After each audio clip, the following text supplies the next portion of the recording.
Gun pointed in Natasha's head, they both marched down a dark staircase. Noah! You don't have to do this! There could be other solutions! Trust me, everything will make sense in a minute. Yeah, says the guy who's pointing a gun at me! Natasha, please, just walk. Noah guides Natasha across the cavern towards a familiar circle of chairs, where Natasha's friends are already seated, frantically struggling against invisible bonds. Noah, I don't know what the hell is going on, but you better let us go! Oh, you backstabbing little scab! Noah shoves Natasha towards an empty seat next to Lucas. She stumbles, nearly falling, and turns to glare at him. Damn you! The Filleus family is extinct. They were our solution. But I found a new answer to this problem. This is the only way. We have to do this. Across the circle, Andy's broken leg hangs crookedly as he snarls through gritted teeth. When I get out of this chair, I'm gonna break my other leg, kicking your ass! Just talk to us. Noah, help us understand. What do you want? Why are you doing this? Because she's trapped here, and we're the only ones who can save her. Noah, you're not making sense! Who's trapped? Jane! Jane's dead, Noah! She's been dead for 10 years! No. He's right. Jane is right here. I saw a vision in white. And he was crying there. I didn't realize in that moment, but it seems Redfield switched souls with Jane. Silence falls over the group as everyone stares at Noah in shock. No, it can't be. Natasha, what the hell? Are you sure about that? It's true. And Noah knew it all along. That's right. When Natasha mentioned the very first vision she saw Jane, I began to theorize that Jane might have been trapped in that shadow. And now? The shadows pulse and quicken. A figure bleeds out of the darkness, and Natasha's stomach lurches at the sound of a voice she recognizes. Friends. The voice. Oh God, it's really her!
Jane giggles, swirling around the group like a shark. Friends! I don't understand. What does she want from us? The same thing we want. To do the ritual. The switching souls so we can finish this. No, Noah, you don't want to do that! You don't have a choice. Noah, you don't want to kill one of us. Natasha looks back at Ava's horrified face. This won't bring Jane back, or make that shadow monster disappear. Noah, please think about what you're doing. Play. Jane slows to a stop, eyes gleaming in the dark. She looks at Natasha, and her blood goes cold. It's the game. She's gonna make us play the game again. Are you scared? Natasha stares at Noah with a big glare. Noah! We can't do this! I can't believe you're letting her kill one of us. Aren't you listening? Jane's soul is trapped. She needs to be free. Whoa, whoa, whoa. Whoa, whoa, whoa. Jane looks at Noah, who meets her glowing eyes with pained expression. Noah, she may be in there, but we can't have more innocent people die because of her. It's not worth it. Can't you see that? Shut up! Noah, think about it. She's not the same. She's hurt people, killed people. She doesn't understand what she's doing. She was just trying to help us. They were mistakes, accidents. Jane nods eagerly. Accidents, clumsy Jane. Do you actually believe that after everything she's done? That's not your sister anymore. Noah, she's something else now. She's been twisted. You can't trust her. No! Jane is still in there. She's just confused. But she told me this would help her. She said this was the only way. She told you? And you believed her? Open your eyes! She's manipulating you! Noah holds up the gun, pointing it at Natasha, but his hand is trembling. It doesn't matter now. It won't change anything. No! You don't get to just do this and not give us some explanation. I want to know exactly when you found out Jane had taken Redfield's place and why you didn't tell us. You want to know so bad? Fine. It was the Sunday after Brittany's party. I just had a big fight with my mom. Same old crap, but it really got to me that day. So I went for a walk. The sky is gray and overcast. Gravel scraps underfoot as Noah trudges against down the road. Sick of this. It wasn't my fault. It wasn't. Stupid bitch. A twig snaps somewhere behind Noah. He freezes, heart racing. It's just a squirrel, Noah. Just a squirrel. Noah slowly turns towards the source of the sound and comes face to face with Redfield, standing at the edge of the trees.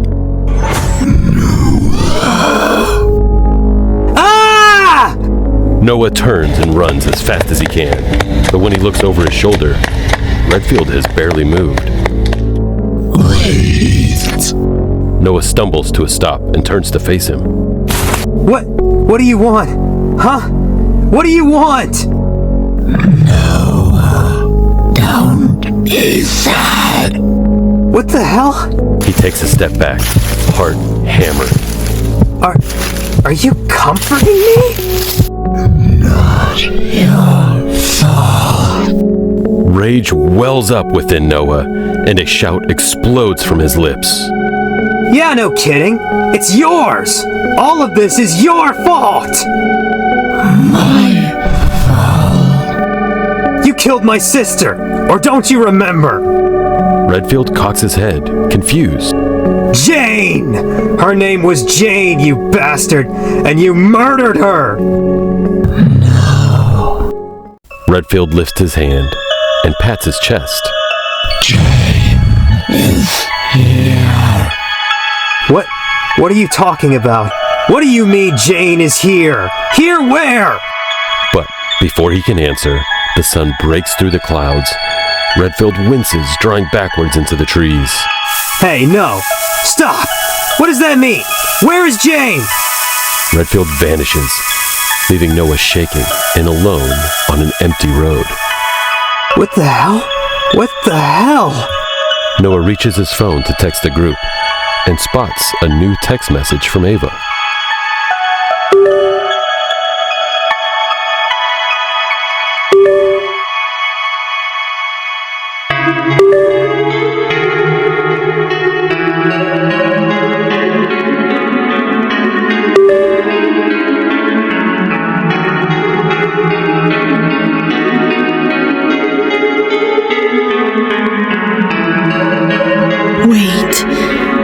You found out about Jane all the way back then?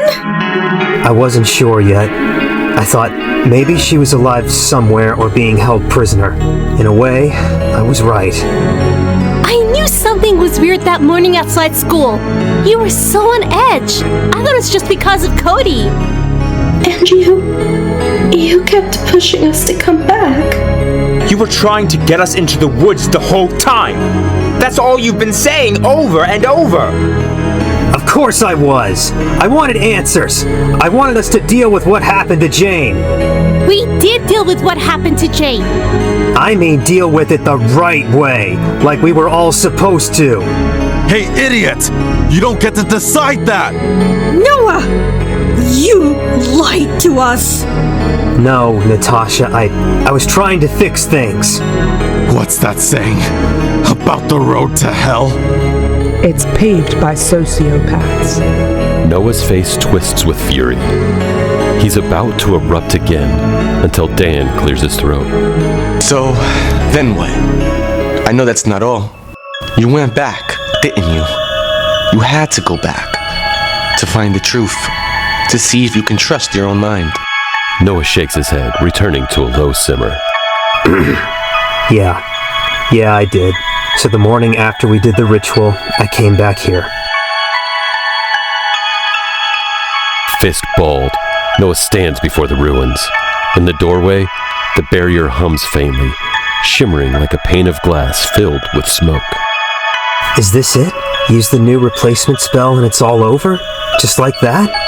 I thought if we all came back here and faced you, something would happen. Something would get fixed. You said, Jane is here. So where is she, huh? What was all this for? What the hell am I supposed to do now? The house stares silently back. Noah's eyes begin to sting. I knew it was just a lie. Jane's not here. Jane is gone. And it's time I accept that. Noah turns to go, but behind the barrier, the smoke forms into a dark figure. It speaks, the voice suddenly, painfully familiar. Noah, don't go. Jane, it is you. Hold on. Noah scans the barrier, desperately looking for a flaw, a way in. There!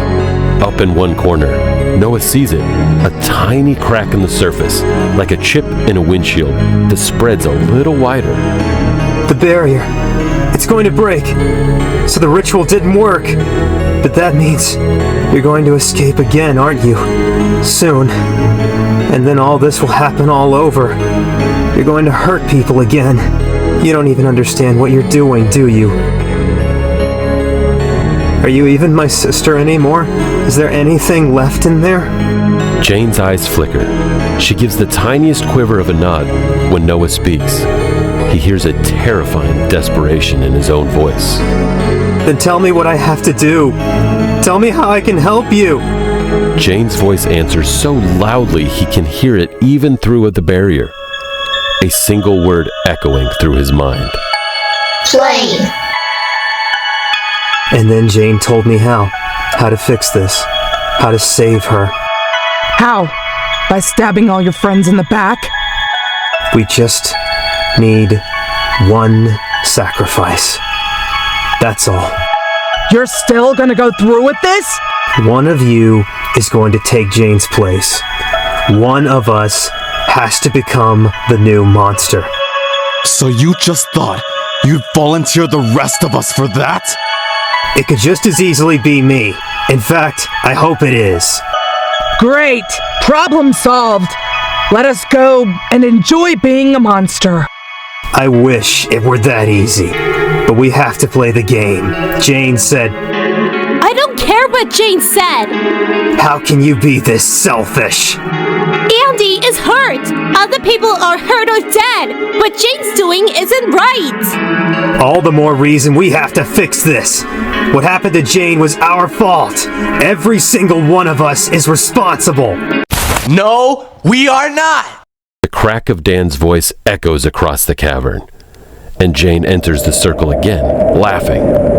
Shh. No more fighting. Time to play. Jane flickers her arm, and the gun flies from Noah's grasp, lurching him into the air. Wait! Jane, I was helping you! You don't need to... But before Noah can finish his sentence, Jane flicks her arm again, slamming him into the remaining seat. How's it going, Noah? All according to plan? It's fine. We just have to play the game, and then this will all be over. Yeah, and one of us will be dead! Natasha struggles to stand, but an invisible force holds her in place. Out of the corner of her eye, she sees Jane circling the ring of seats, whispering excitedly to herself. Time to play. Time to play. Come on, Jane. Let's just get this over with. Jane ignores Noah, continuing to circle, finally coming to a stop. Wait, where'd she go? She's right behind you. Ava begins to rise from her chair. What's going on? Her knees and arms bent awkwardly inwards. What is she doing? Not so brave without your powers. Ava's arms and legs sway back and forth in a twisted jig. Helpless. Can't do anything. Can't protect yourself.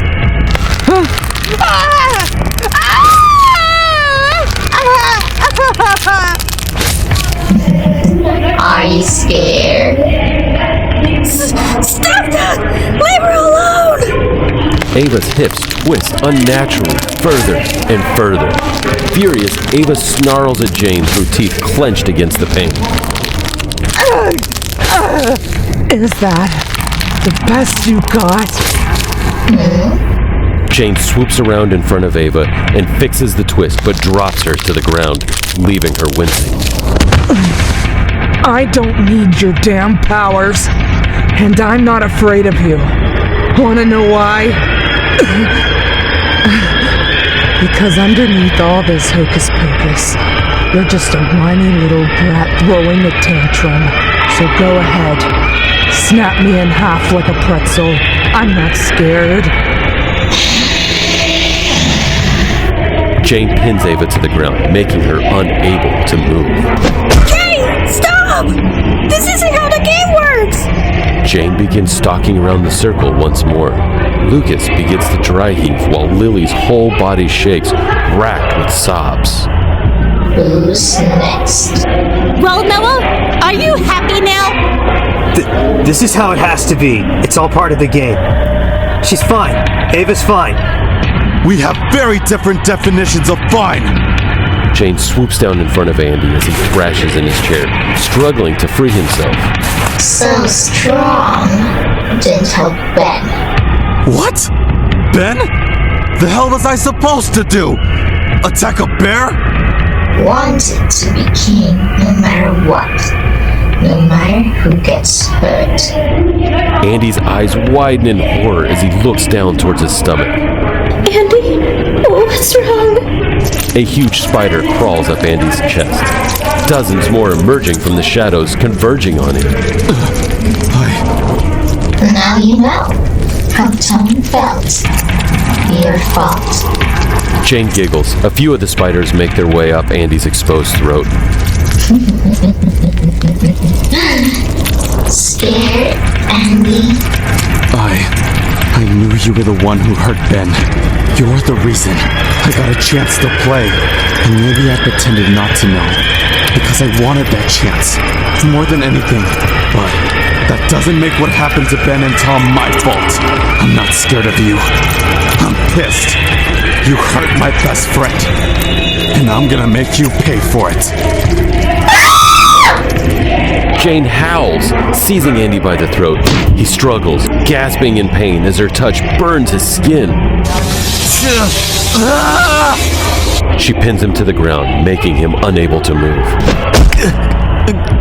Dan begins to hyperventilate, eyes wide, chest heaving. I don't understand. Why is she doing this? Noah! What does Jane truly want?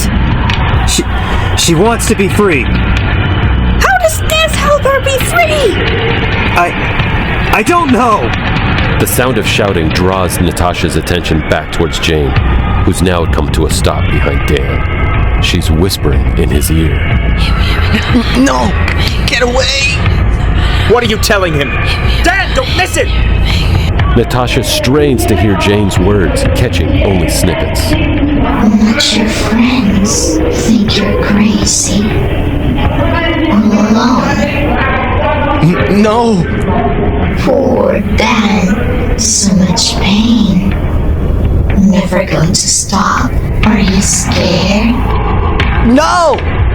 Jane stops whispering, backing away just an inch, eyes crackling with anger. I'm not listening to a word you say. If you want me to think I'm crazy, then you should have never brought me back here.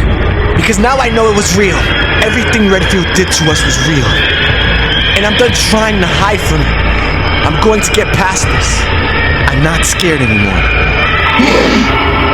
Dan screams as Jane grabs him by the shoulder and pins him down on the ground. No! This has got to stop!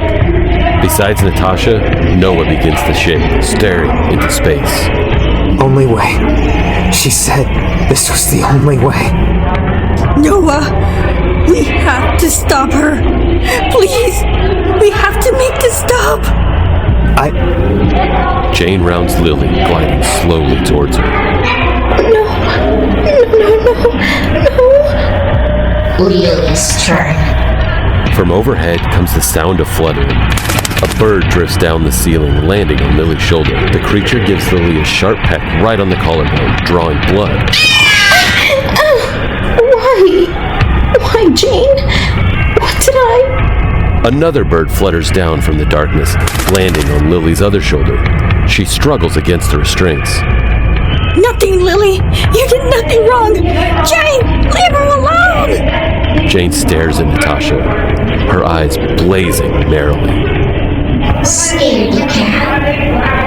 Weakling. Can't do anything.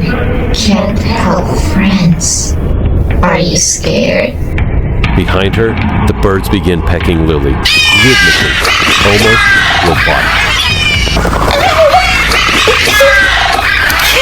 Get these dumb birds away from me! Lily's shout bounces off the cavern walls. Jane freezes, staring at Lily. You're wrong. I can help my friends. Just because I'm not a fighter like Andy, Ava, or Natasha, that doesn't mean I'm weak. I'm not scared of you, Jane. One of the birds cocks its head at Lily, beak poised in front of her eye. Lily glares right past it towards Jane. You're not scary. You're just a bully. Shut up! Jane throws Lily, pinning her to the ground with the others. Lily! Oh God, Lily! Lucas begins to wheeze, shaking his head.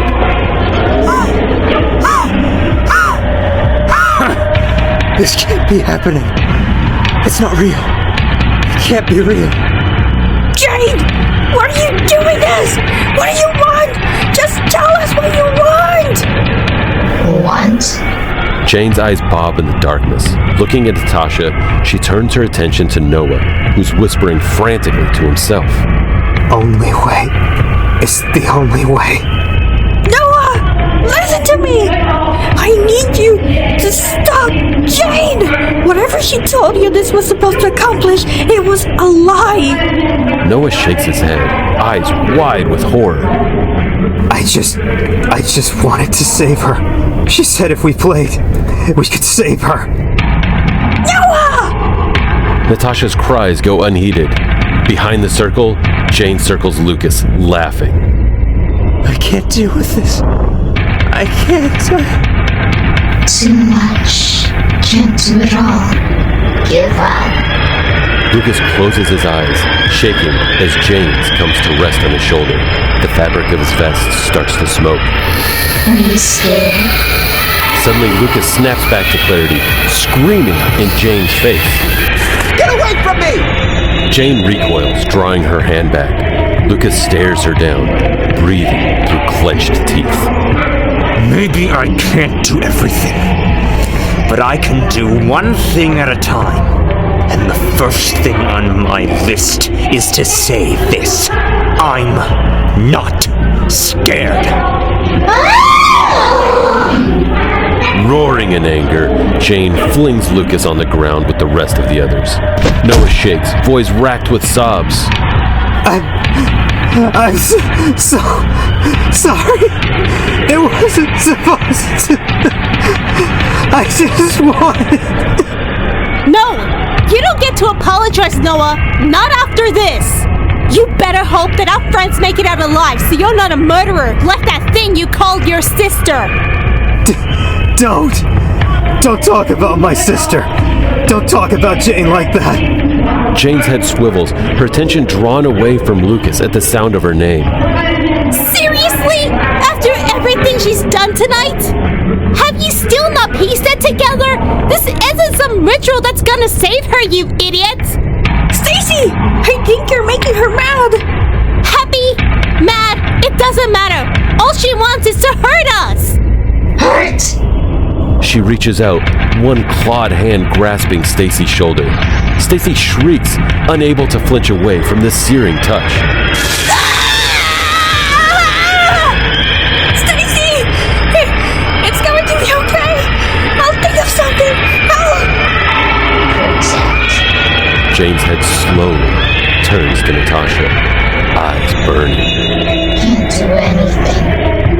Can't protect him.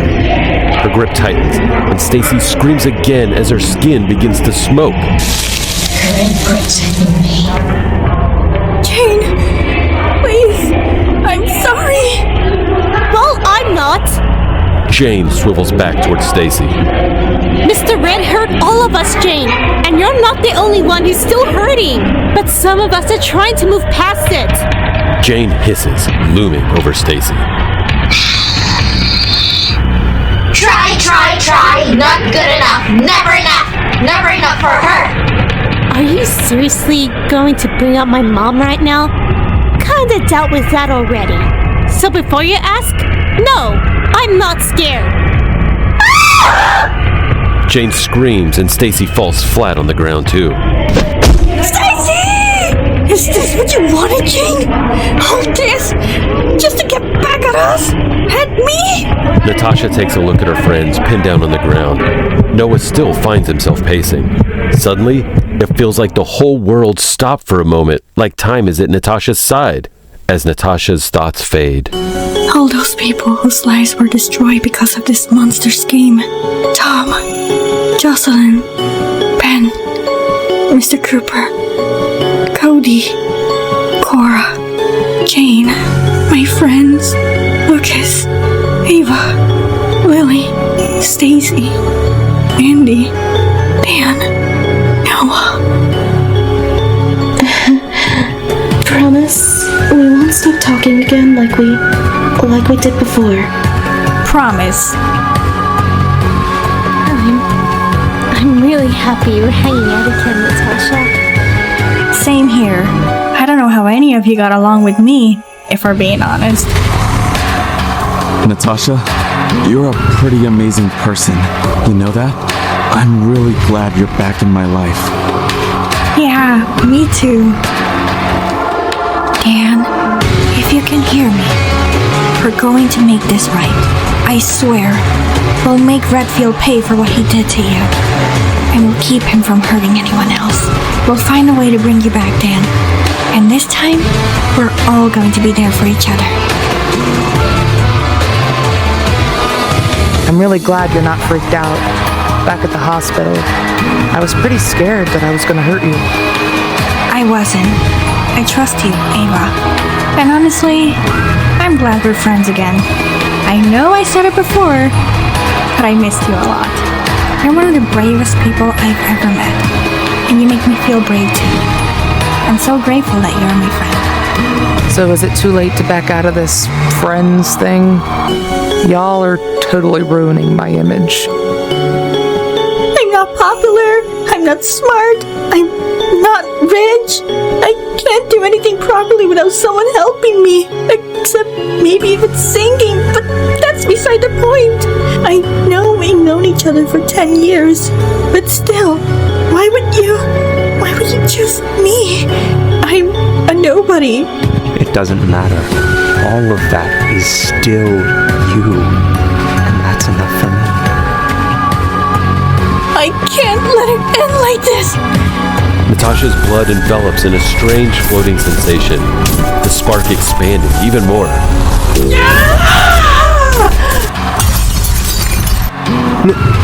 No way! Natasha breaks the invisible chains that were keeping her tied. Everything around her becomes much clearer. She stands in front of Jane, glaring at her. Hey Jane! You wanna play games? Then let's play one, you and me!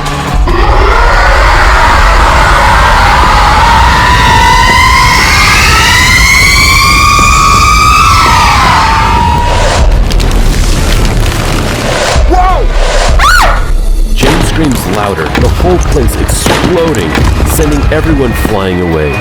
Noah is thrown into a wall and hits hard on impact. He passes out on the floor. How do I stop her? How do I put a stop to all of this? Suddenly, Natasha hears John's, Filleus' guiding voice. Find light from within. See soul. The promise. Suddenly, Natasha's memories jog, remembering the past, remembering the promise. Hey, you got your birthday present with you? Remember what I said when I gave it to you? That if I ever get scared, I should blow on the whistle and you'll come protect me. You're my best friend, Jane.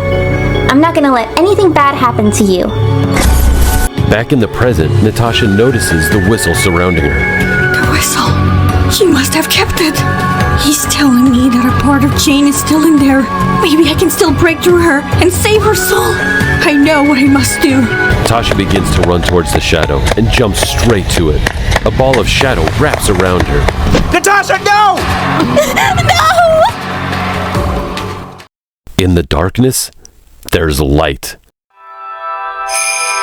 In the center of a searing brightness sits a tiny figure, face buried in her arms.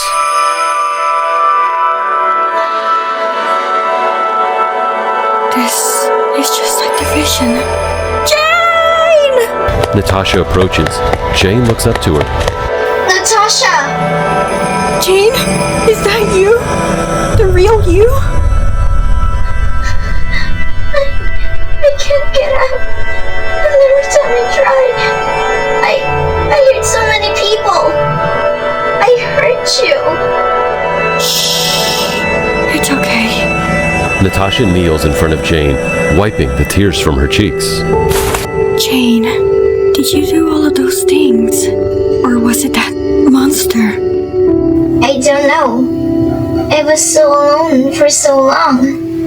The monster took me in. Then Dan came back. I can see he was hurting. You were all hurting, but the monster made everything worse and wanted to get back at you. Jane sobs again. Natasha pulls her close again, patting her head. It's okay. That's enough now. Rest now, Jane. Let me handle this. Let me put an end to it. For everyone's sake. Sparkles begin to surround them, and with a sigh of relief, Jane closes her eyes and begins to fade away.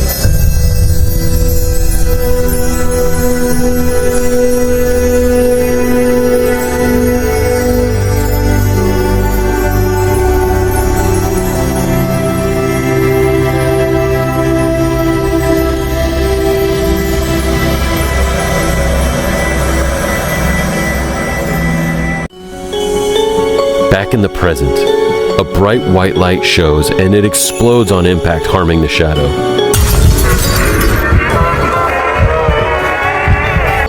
Natasha falls to the ground, but is able to recover quickly, and everyone hears the voice.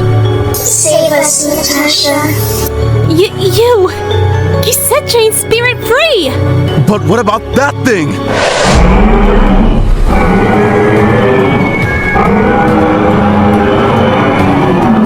The creature still stands in front of Natasha.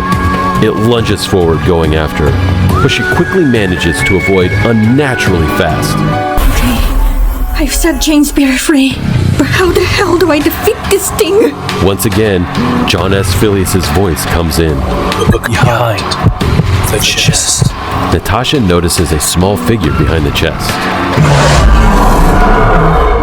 Natasha once again dodges the creature, sliding to the chest as she picks up the item, and when she opens the palm of her hand... Hey, it's that strange doll.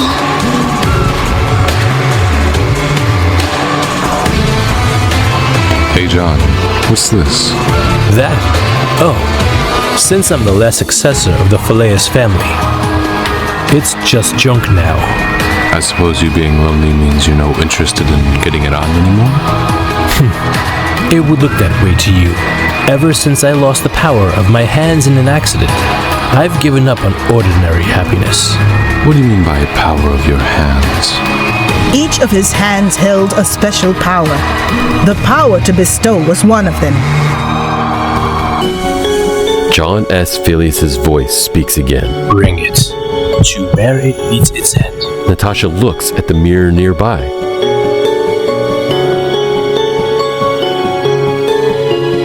The mirror.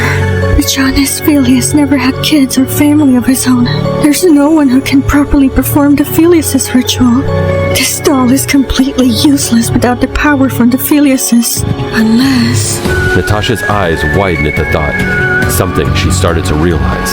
There's not a shred of evidence, but from the scattered pieces of the puzzle, the full picture that's forming, it's leading me to a certain possibility. She looks at her hand and the doll.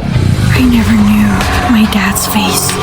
Mom is the only one with me since I was born, and she did know the Filleuses family, the visions, the voices, the quick reflexes. Could this just not only be the abilities I possess? If John S. Filleus is guiding me to this, it's because of the blood flowing in me. No way. Is John S. Filleus my father? Suddenly, Natasha hears Lucas calling out to her. Natasha, look out! She sees the shadow darting towards her, and she once again dodges the creature. No time to be shocked. The only way we'll survive this is if I believe in that possibility and perform the ritual myself. Once again, the shadow tries to comfort Natasha, and she rolls away, dodging and standing in front of the shattered mirror. So the hand John S. Filleus used in the ritual was the one with the power to bestow. Natasha holds the doll in her left hand. If this is true, and my power has been passed down from generation to generation of my family, then the ritual will work. Natasha focuses on her left hand as it starts to glow a bright white light. Redfield begins to shriek.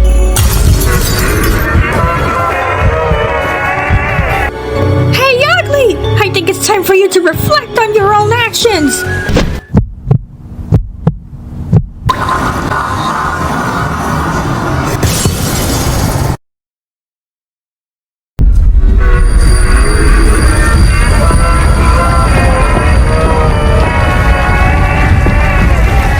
The creature then is dragged back inside the mirror, screeching, and Natasha moves aside as it's sucked in and the shattered mirror fixes itself.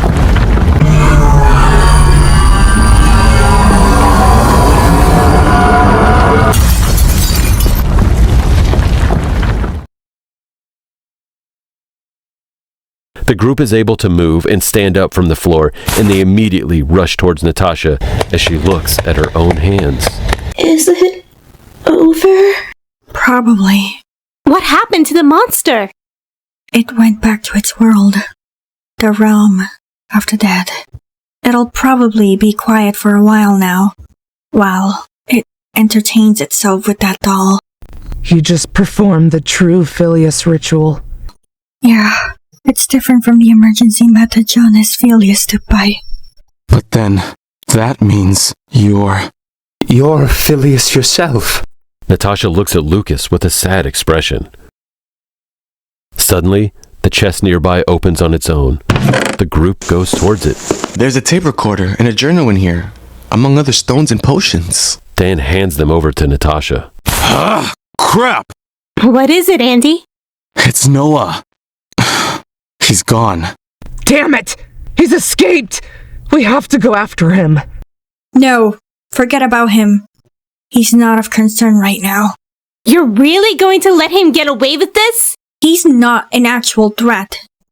He's just a simple human. You really think he's gonna do jack shit to us at this point? We'll deal with him later. Right now, we need to check this. Alright then. Let's hear it out. Natasha plays the tape recorder, and the familiar voice of John S. Filleus starts to speak. This on? Okay. Hello, my name is John Stuart Filleus. I decided to leave this recording behind, in case something should happen. Redfield may be hearing me at this moment. I'm banking on overlooking one piece of technology. Now, where should I begin? It started in the year 1871. My ancestor, Goddard E. Filleus, joined in a cult in worshipping this creature who would grant them powers. Even he had received this power. He used to be sort of a private detective, and he went to Westchester to investigate mysterious events going on in the woods. Based on his journal, he mentions that the moment he saw the creature, he felt something sinister coming from him, but it took a while longer for him to fully understand what this creature truly was. The creature went berserk one day and started to cause mass murders. So Goddard managed to figure out how to stop it by using its own power given by the creature itself, and sealed it inside the mirror of the realm of the dead thanks to a guiding voice. He also learned from the voice that he had a new weight of responsibility, where he would need to seal the creature every 10 years, and not just him, but his children, grandchildren, great-grandchildren, and the next generation have to continue to live on his legacy, as the power also passes on to them, and seal the creature every 10 years. This was my time and my duty. But then, an incident happened during my process of sealing the creature. My apprentice, Douglas Redfield, wanted more power, way more than he could handle. He tried to capture the creature, thinking he could control, then become superior to the world. But in doing so, the creature ended up killing Douglas Redfield, consuming his soul and becoming the monster himself. I barely saved us all, and my hands got terribly injured. I lost the power from my hands because of that. I had to take drastic measures by exchanging souls with the creature, and all that pain, regrets, fear, and all of them become my replacement for the energy. I never wanted to kill people, but because the creature would be satisfied with that energy for another 10 years, I had no other choice but to continue this path. But I get the feeling that at some point the darkness will come for me, and I may be unable to save anyone. There may be even more victims, like those tragic mass murders that have been happening since 1871. I'll do my best to keep on preventing this creature from leaving, and pray everything keeps going according to plan. I hope this record isn't eating, but if the one listening to this has a loved one who's fallen victim to Redfield, then I'm very sorry. The recording ends and the group remains silent. Natasha grips the recording and the book tightly, shaking, a tear flowing out of her eye. Lucas puts a hand on Natasha's shoulder.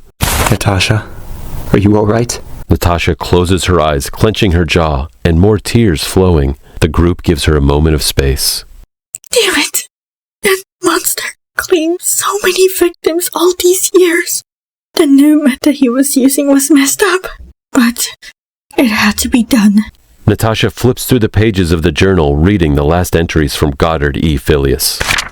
After sealing the creature, me and the remaining survivors took the mirror to an abandoned ruin. It is for the best that nobody else from the outside discovers this mirror or the creature inside it. Plus, there is no way Cora would keep quiet about this, so this should put her at ease. Things did not quite go as how the cultists originally planned, but at least the danger has passed for now. Though sometimes I feel a wave of powerlessness and despondency overwhelming me. Now the question remains, how did this creature come to be in the first place? From the information I have gathered, it seems this shadow has existed since the 18th century. I tried to find more information, but in the end, it is still a mystery. No one knows what happened for this creature to exist like that. But these cultists found this creature now, in the 19th century. They probably did not know what kind of cursed creature this was, and they saw it simply as a god. Whatever this creature identity is, the fact remains, it altered many people's fates. As I am finishing with this writing, I take a look at the mirror. It is not coming back for another 10 years, but it is still extremely frightening. It is going to take many years to figure out how to vanquish it for good. I will probably be dead by the time a solution comes. But I am determined to find a way to destroy it. And I will make sure the next generation has all the gathered information and teach them how to properly perform the ritual. I take a moment to stand right in front of the mirror. I have no idea if the creature is aware of what is happening right now, but there is no doubt it will regain his powers when the doll wears out. Until that day, you need to stay asleep, vile creature. Natasha closes the book and turns to the group. We're gonna be fine. For now. The ones that were in a coma, are they gonna get better now? Yeah. I'm sure they will recover soon. Natasha once again tears up.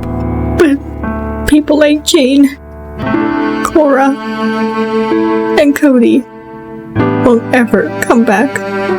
But at the very least, us and our loved ones who are alive have been saved. The group embraces each other in a tearful hug. Hell yeah! We did it! Oh, thank God! We made it out. I was so worried. I didn't think we would all make it out alive. Like that. Lucas's voice cracks with a sob, and Natasha kisses him on the cheek. Ava steps forward, fighting back tears. Well, I knew we'd survive. I knew it. Natasha, what comes next now? Natasha feels a lump in her throat. I don't know, but right now, I'm just glad you guys are okay. Let's go home. The group staggers out of the ruins. All around them, the woods lie still and quiet. Suddenly, they see a flashlight beam towards them through the trees, and shouting voices approaching. This way! They're over here! As the search party comes their way, Natasha hides the tape recorder and book under her bra. I think it would be best if they don't see this. They all start forward and take one last glance behind them. Reaper's face appears in the window standing. Look after the mirror for me. Reaper steps back from the window and vanishes, as the distance between them is swallowed up into the tangling dark of the woods.